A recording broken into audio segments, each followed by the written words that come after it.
We've all been there. You send a message, you see the read receipt, and then nothing. Hours pass, maybe even days, and you start wondering, did I say something wrong? Are they mad at me? Do they even care?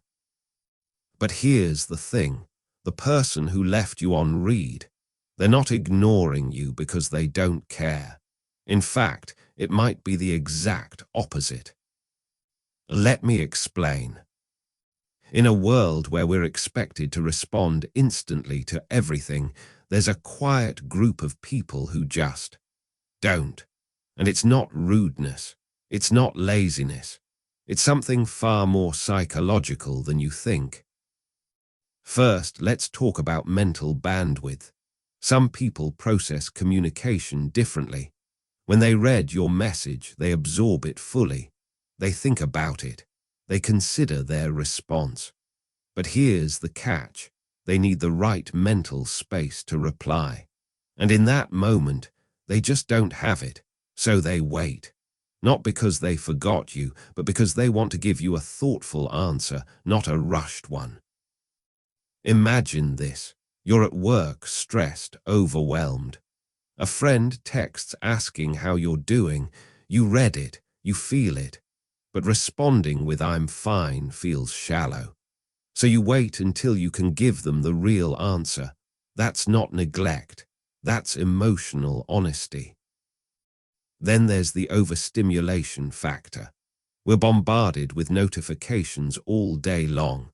Messages, emails, news alerts, app pings. For some people, it becomes too much. Their brain hits a wall. And when that happens, they shut down digitally. Not because they don't value you, but because they're protecting their own mental health. They need silence to recharge. And sometimes, your message becomes part of the noise they have to step away from. But here's where it gets interesting. Anxiety. Yes, anxiety plays a huge role. Some people overthink every single response. They draft a message, delete it, rewrite it, and then freeze. What if I sound too eager? What if I sound cold? What if they misinterpret my tone? So instead of sending something imperfect, they send nothing at all. It's not that they don't care. It's that they care too much about how they come across. And let's not forget the avoidant attachment style. Psychologically, some people were wired early in life to create distance when things feel too close. Texting can feel invasive to them, even when it's casual. It's not personal. It's a defense mechanism. They need space to feel safe, and not replying is how they create that space. There's also something called response fatigue. Think about it.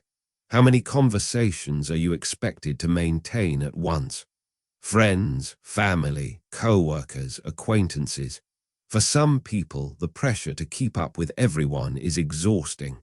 So they prioritize. And sometimes that means your message waits.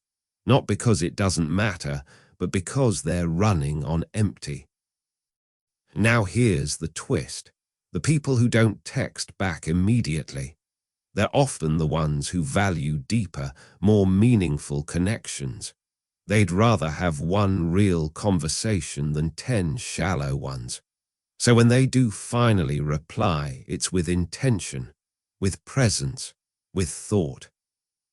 So what does this tell us? That not every silence is rejection. Not every delay is disrespect.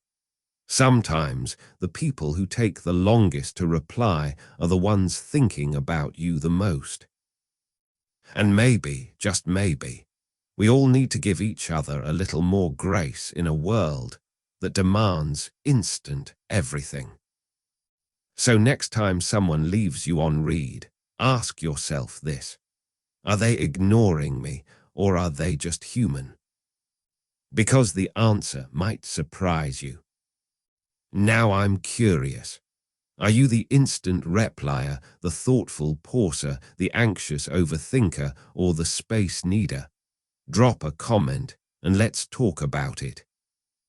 And if this made you rethink how you view communication, hit that subscribe button. Because understanding people, that's what we do here.